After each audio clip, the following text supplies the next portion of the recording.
pastimes on the internet is just scrolling through eBay and just looking at cheap models and seeing how bad they actually are. You find some real rough nuggets for £10. You'll be finding nothing but Smoky Joes, which are in horrible condition, and I mean horrible condition. So, when I found this guy on eBay for a bit, I thought, fuck it, I'll chuck a tenner on it, see what happens. And 2 days later I won. What exactly is this? Well, what I thought I was buying was a Triang 3MT. One of these. This is a very poor example. The chassis of this is actually from a princess. I robbed my princess to make this. This is horrible. But what is in here is a very heavily modified one. Da-da-da-da-da. Oh. Da-da-da-da-da-da-da. All they have done is turn it into an Ivet 2MT. And you know what? I love it. I actually love this thing. For 10 quid, I'm in love. Only problem is, quite a lot, and I mean a lot of stuff fell off in transit. How I had this shipped to me was, this box, like loco in this box all loose, it had tissue paper on it, but then loose in this box, so it can still move around and get bashed, and then just put into another box after that. No bubble wrap, no nothing. So this guy's been thrashed about over the last couple of days. So what do we actually have in this box? We've got one of the front buffers, the front brake pipe, got that. Don't know what that's for. Don't know what that's for. One of the couplings. The other coupling. A bit more of the brake pipe. Another buffer. And another one of those things. I actually don't know what these are for. I will admit, I have actually opened the model before this and I broke both these off the back. Whoops. One thing I can't find for this model though is the back step on this side. So I don't really know what to do about that. I'll make one, just not now. When I bought this logo, I was told it runs okay. I've tried it and yeah, alright. It's not mind-boggling, but it's alright. It runs. Alright. What I want to do is I'm going to try and reattach some of the details. I'll probably use different buffers because one of them is actually shattered. So that's nice. But I want to replace the front buffers, fix all the broken bits of detail, and at least fit a back coupling. Probably that one, so that's bent. Something I've seen that's quite alarming is this rust here. That hasn't actually, that's not like an effect or like weathering or anything. That's literal rust. She's rusty. When I ran this, I didn't service it or anything, so, I'm going to service it as well in this video. For a minute though, I like to just appreciate what the previous owner's done. I'll fix that as well now. Whoops. On the inside, we've got crew. See how they made the step at the back to actually keep the whole chassis together. And I like how they've extended this cold bunker here. I like they're giving it steps. I like that it has that thing. I don't know what that is, but I like it. Nice coal load. It's actually pretty nice. A nice crew. Fireman this side, driver this side. It's actually the same one I used in that cheap starter set engine in the last video. And this front here is the main thing I want to cover. Because if I bring over the other one, it's quite a lot of cutting about's happened. All that's been cut out. See on this how it's all slanted? All gone. And even looking straight down like that, you can see through it. Honestly, that is incredible that they've taken away so much material. But what's even wilder is if I just go like this. They've cut so much of this out. Starting from the cabs, bunkers are about the same, but they've done a lot of chopping about on it anyway. The firebox is shorter, and the boiler's shorter. So the fact they've cut so much out of this, and yet, it looks this good for how much material has been taken away, is impressive. I'm actually really happy with this for the price I paid. It's got separately fitted handrails, extra details there, same on the original here where it's all just molded, separately fitted. It's got the electricity warning signs so you don't electrocute yourself when you climb on the engines. Honestly, it is really nice for how little I paid. Even if it's just a body shell, I would be happy at this price. I can't actually tell you that much about the chassis because I have one of these chassis, but it never looked anything like this. For example, all this here, nothing like this. I only had one side of full motion, nothing like this. Had a plastic crossbar here. Actually, I'm gonna dig out that chassis. Here's the chassis block I have from my old one.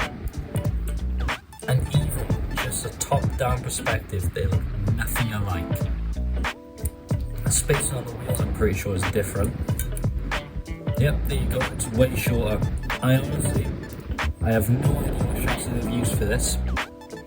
The only thing I could possibly think is a very extensively modified Ginty, but then it doesn't explain all this metal up here. So, honestly, I do not know. I don't know what chassis they've used. And this. Another broken bit. Nice. I don't know what chassis they've used. I think it's the original 390 valve gear, but I'm not sure. The only other thing I could think is possibly a Princess chassis. Yeah, if I were to make a bet though, I'd say a late Princess chassis, possibly. I'm not too sure outside of that. But for what it is quite nice actually, considering it had no business bit whatsoever being on this thing. It was a much nicer chassis fit than what I did with mine. I'm going to put the detail back onto this guy, and then I'm going to give him a run just so you can see what it's like. And then we'll come back once all the details dry, do any touch-ups I feel like I might just pick these out in brass or gold, just so they pop. Odds are they wouldn't be like that in real life. They probably would be like the rest of this engine, like grimy and sooty. But I just think it'd be nice to have them pop out. And then we'll cover all the chassis work that's needed. I'm not going to fix the steps on this site today, actually. I take that back, we're going to fix the steps on this site today. Also, small bits like this, I'm going to do at a later date. It's too tedious for me to try and do today. And bodger coupling, that's a big thing, I need the bodger back coupling on. On this side, I'm going to try and line up with the fork and the handrails for the doors. Don't really know if you can see them, it might be worth me picking them out. Oh well, that's a later choice. Might even just replace them for separately fitted ones to fit in with the rest of the model. But yeah, I'm going to go halfway between the 4 and the rail, right next to this 9 that's straight down. I'm going to fit it to the loco body because weirdly, it's fitted to the chassis block instead. I don't really know why they did it that way, but it's how they did it. All these things like the safety valves and whistles, I'll probably pick out in gold again, just so they have a bit of life in them, and then dirty them down. Because I like that it's dirty and grimy, but I think it's a little too dirty and grimy for my taste. I will get BR transfers though, and I'll put them on and weather them. I'm not going to completely repaint this model, I'm just going to do little things to elevate it so it fits more in what I want. And I might pick out bits of silver here on the cylinders right on the ends, just because, well, I want to. It's rule 1. My trains, my rules, what I say goes. I burnt myself. I don't really know what to do to bodge the coupling, because on here I don't have much space to begin with. The only thing I can really think of off the top of my head is to cut one of these up and just do like a little extender or something. Just as like a temporary solution. Shit. I broke it! So this is actually pretty unfortunate. I don't know if I would spare one of these. Oh, that was close. I nearly cut that too short then. I'm going to change the step at a later date, but just for a temporary thing, I think it looks better than nothing being there. It's not amazing, but it'll do. I'll also repaint this step though, just so it blends in a bit more with the rest of the motor. The place I'm actually going to get my buffers from is from this City of Chiro kit. I love this thing because I got it for fucking, but I do not see myself painting this. I cannot be asked, and it's got too many good details to steal. So, sorry mate, I'm having parts. I'm also going to nick this chain on the front and put it on here, just to be ultra disrespectful. Gimme. Oh, I snapped it. Oops. Come on.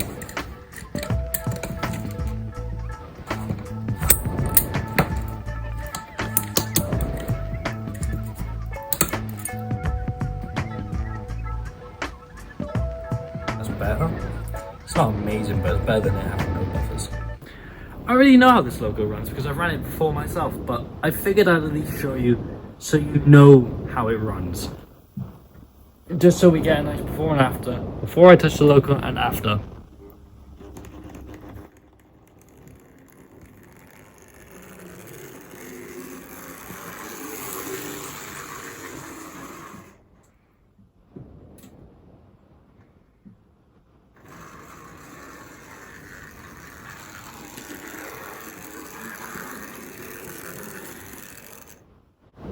For an old triangle loco, that's really not bad considering I haven't done oil or anything.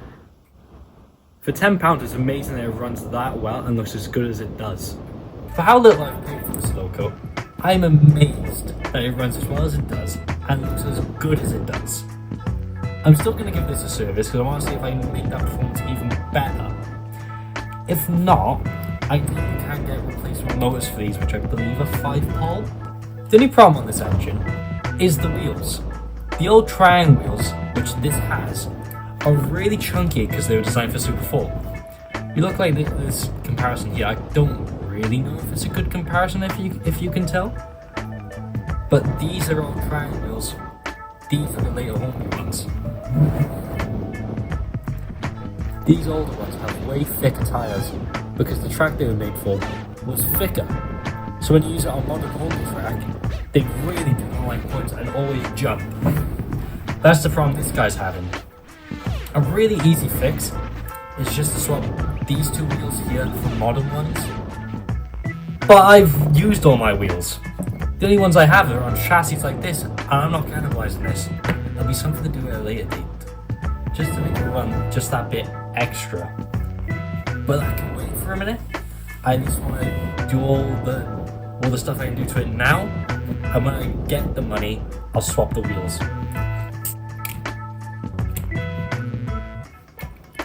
This body is still super duper fragile despite the fact I've glued everything on now.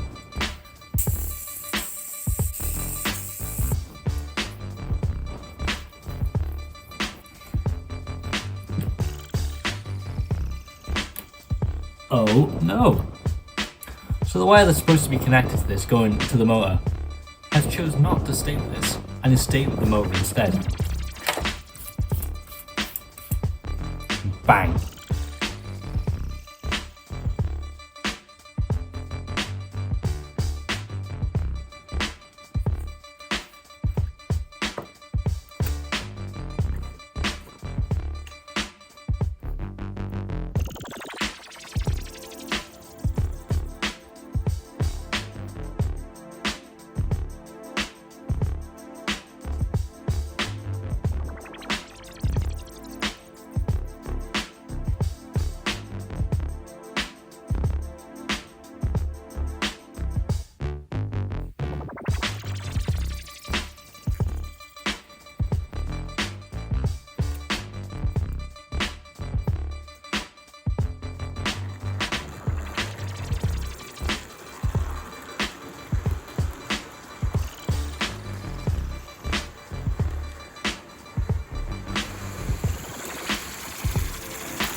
Well, that wraps up for this week's episode.